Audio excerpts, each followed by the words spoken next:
the Metrillo pistol. Metrillo pistol is made in the Philippines. A Filipino-owned company, a gun manufacturer. The company is located in Merville, Parañaque. So, ito yung bago nating purchase firearm from them. So, ready na ba kayo? Ready na kayo? Kasi ako ready na eh. And 3, 2, 1... Bam! Wow! Few months ago, nag-order tayo ng ating 9mm Classic, The Master. So, 8 months in the making to. Marami akong request sa kanila. So, pag umorder ka ng Metrillo pistol, you can customize your color. Yung grip design, yes. And ang pina-request ko is the slimmest grip. Metrillo can do that. Kasi since maliit yung kamay ko, mas gusto ko, mas maganda yung hawak ko dun sa pistol. So as you can see, without changing my hand, kaya kong ipindutin yung magazine release button ko. For that. Nice. Para lang ma-release yung magazine. Kasi other pistols, medyo makapal kasi yung grip ng ibang pistol eh. So magre-regrip ka just to push the magazine release button. But this one is not. So kaya gustong-gusto ko si Metrillo when it comes sa grip. Lalo na yung mga high capacity nila. This one is a single stock. So 9mm to. Ang kasama dito sa package ko is 2 pieces na 10 rounder magazine, 9mm.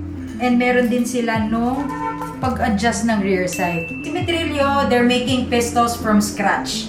Yung slide, yung frame, everything. Yung binibili lang nila or the imported one is the barrel.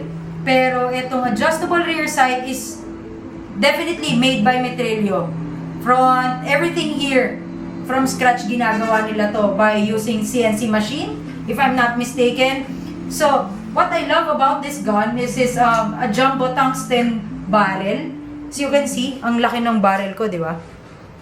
This makes this pistol lesser recoil. So talagang grabe, ang smooth ng recoil talaga nito. So naka short dust cover and naka fiber optic na siya, adjustable rear sight. Mas gusto ko sa pistol, yung model nila na The Master, Metrillo, no? Is the low mounting nung rear and front sight niya. So ang bilis maka-acquire ng sights. So kaya gusto ko to eh. And the magwell. Yung magwell niya, wide na rin. As you can see,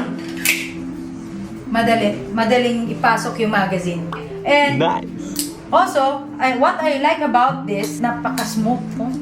Alam mo yun, pag kinakasama, tingnan mo kuya. Wow! Grabe. Sobrang smooth. Parang kahit 2 piraso lang ng daliri ko. Oh, wow. Ganyan kaganda yung Metrillo gun ko. Oh. And the trigger pull, pakipakita mo nga kung gaano kalambot yung trigger pull or gaano ka-soft pag pinindot mo. Wow, parang feather touch, no? Ang ganda. Oh. Wow. Wow, wow. So, this is the Metrillo Masterpiece, The Master 9mm. Usually, ginagamit ko talaga to for competition ng Classic Division. So, when you say Classic Division, we load only 10. Yan. Basta 9mm ka, 10 ang loading mo. So, mas gusto ko to eh. Pagka nilalaro ko. Yan. Ang ganda. I like it. So, that's it. Thank you for watching. Don't forget to like, share, and click the button to subscribe.